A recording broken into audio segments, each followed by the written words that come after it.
what their agenda is and what they're carrying out. Well, look, the ruling class has published hundreds of books that we have bought and read by the entire leadership. All they talk about is spiking food, water, and vaccines with stuff to give us cancer and sterilize us. The cancer's doubling. The diabetes, they're murdering us. 50 years ago, you couldn't find kids with cancer. Now they're everywhere.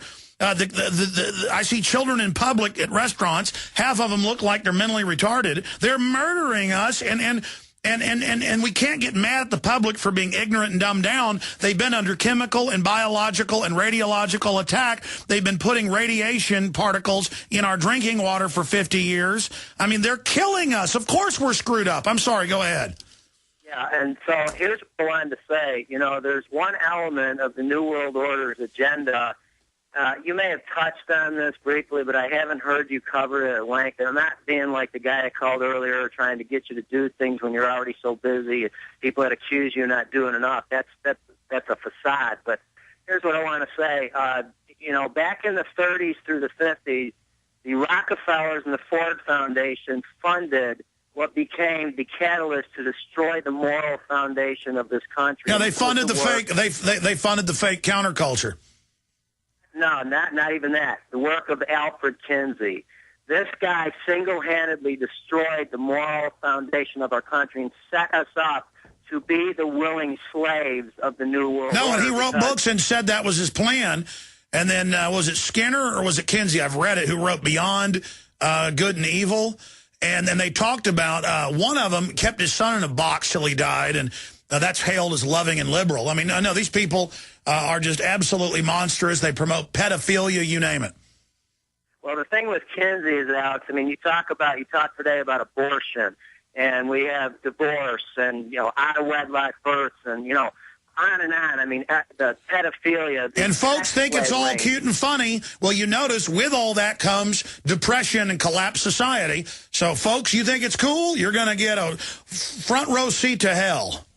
And I'm not talking about when you die. I'm talking about society is degenerating.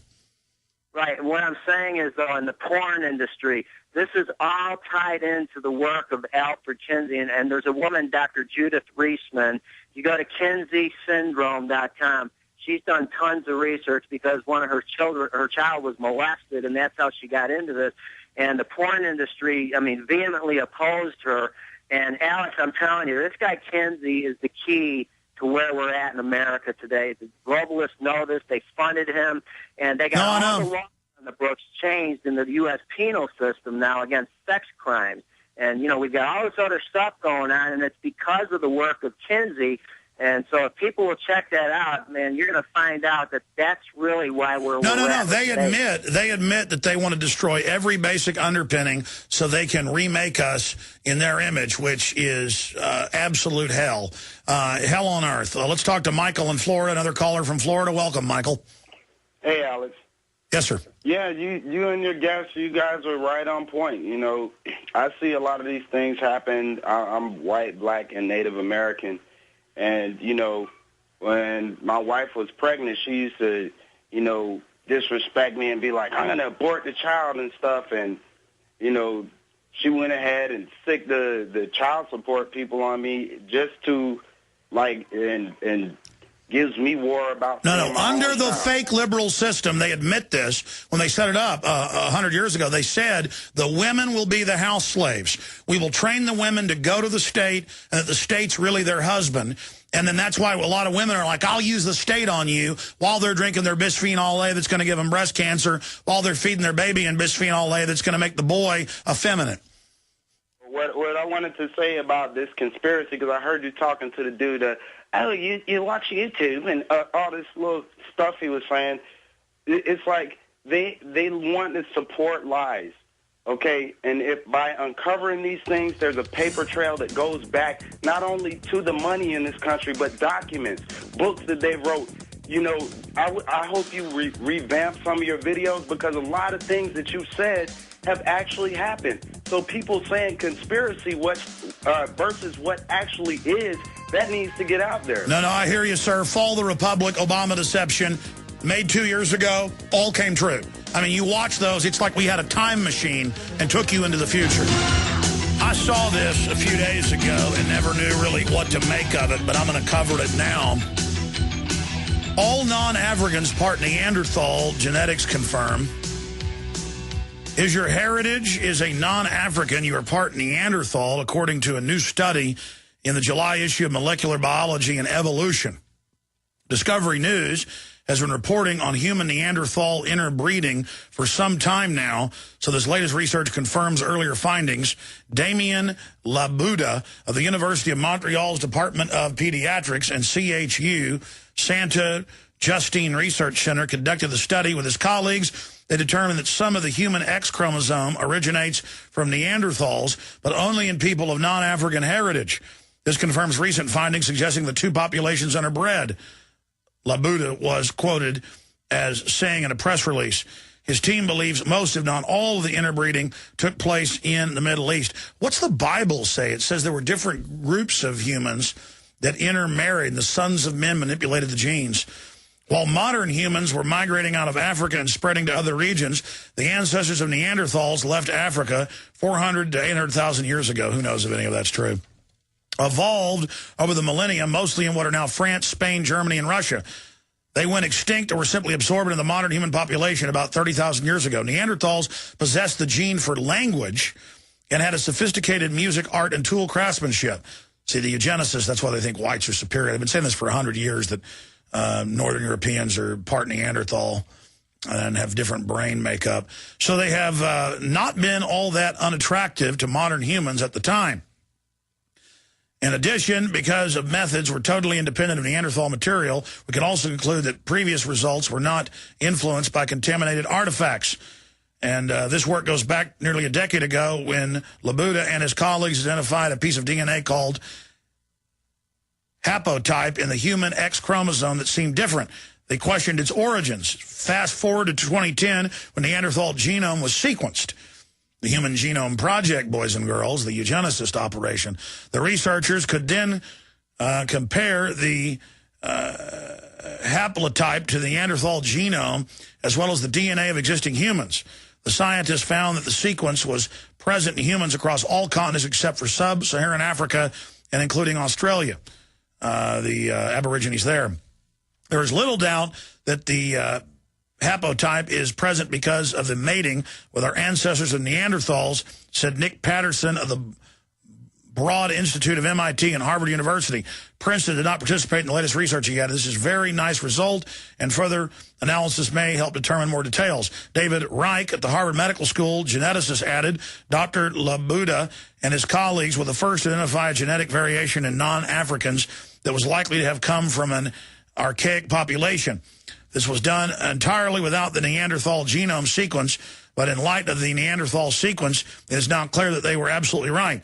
The modern human-Neanderthal combo likely benefited our species, enabling it to survive in harsh, cold regions the Neanderthals previously had adapted to. Variability is very important in long-term survival of a species. The scientists went on to say every addition of the genome can be enriching, hybridization. They say the Neanderthals also had ancestral memories. Call them instincts. Very interesting, ladies and gentlemen. I don't know what you call them, but I sure have strong instincts. Okay, continuing here with the news, ladies and gentlemen. CERN gags physicist in cosmic ray climate experiment. What do these results mean? Not allowed to tell you. And then it goes into, how do I know the results?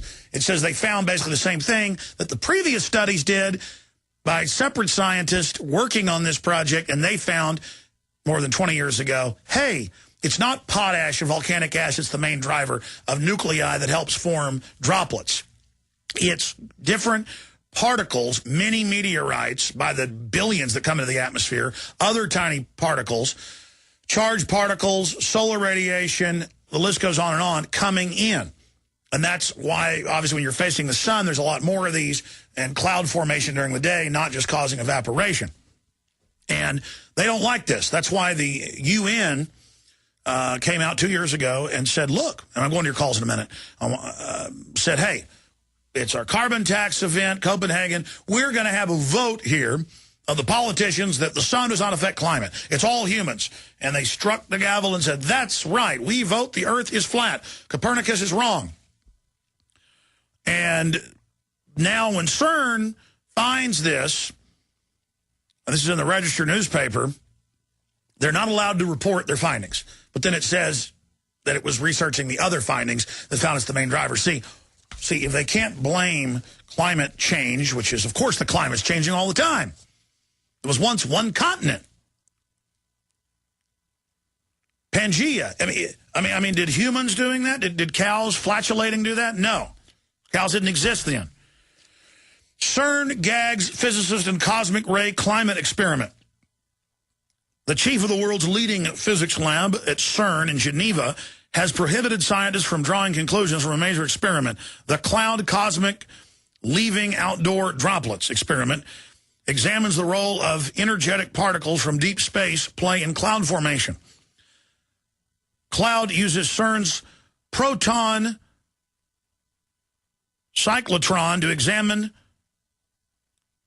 the particles. CERN Director General Rolf Dieter Hauer told Welt Online that the scientists should refrain from drawing conclusions from the latest experiment. I have asked the colleagues to present the results clearly, but not to interpret them, yes, reports veteran science editor Nigel Calder. Why? Because Hauer says that would go immediately into highly political area of the climate change debate. One has to make clear that cosmic radiation is only one of many parameters. See, they're telling you, ooh, we found that this is the main driver, but there's many things. No, buddy. The UN says no effect. My breathing is the main effect. In fact, I'm going to fire devil gas out right now. I'm blowing out carbon dioxide, just death. In fact, if one of my crew came in here and I was to breathe on them, it would kill them. Not the bad breath, the carbon dioxide, nerve gas devil weapon. Because they say so. The usual gagging, the unusual gagging order could have been issued because the cloud results are really, really boring, muses Calder. Oh, that's a joke. Or could it be that the experiment invites a politically unacceptable hypothesis on climate?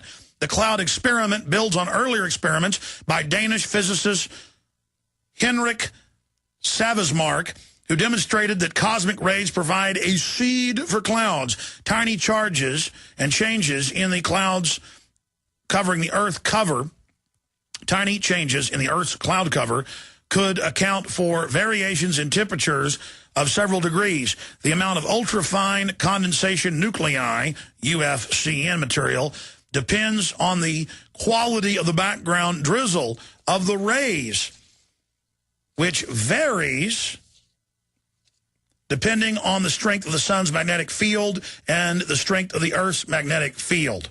How much so? Speaking at a private event attended by L. Reg earlier this year, the scientist who has nothing to do with the cloud experiment wouldn't be drawn. He said he thought it was one of 4 significant factors: man-made factors, volcanoes, and regime shift in the mid-70s and cosmic rays. The quality and quantity of cosmic rays, therefore, has an influence on climate, but this isn't factored into the IPCC, that's the UN group, consensus science at all. CERN has joined a long line of lesser institutions obliged to remain politically correct about the man-made global warming hypothesis. It's okay to enter the highly political area of the climate change debate, provided your results endorse man-made warming, but not if they support the heresy that it is the sun that alters the climate by influencing the cosmic ray influx and cloud formation. Let's hope he's been misquoted. The precedents aren't happy. Okay, stopping right there, then I want to go to your calls and some other news before we end the broadcast today. As I babbled through that, I'm not a teleprompter reader, sorry. You know what, I'm going to admit something right now on air, and I'm going to apologize to everybody. I have been an extremist, evil person. reading hundreds of studies that have come out in the last 20 years that the sun is the main driver of climate. That is extreme, that is sickening, and that is ridiculous. Everyone knows the sun has no effect on the Earth. The giant gas ball that heats the planet and is the source of all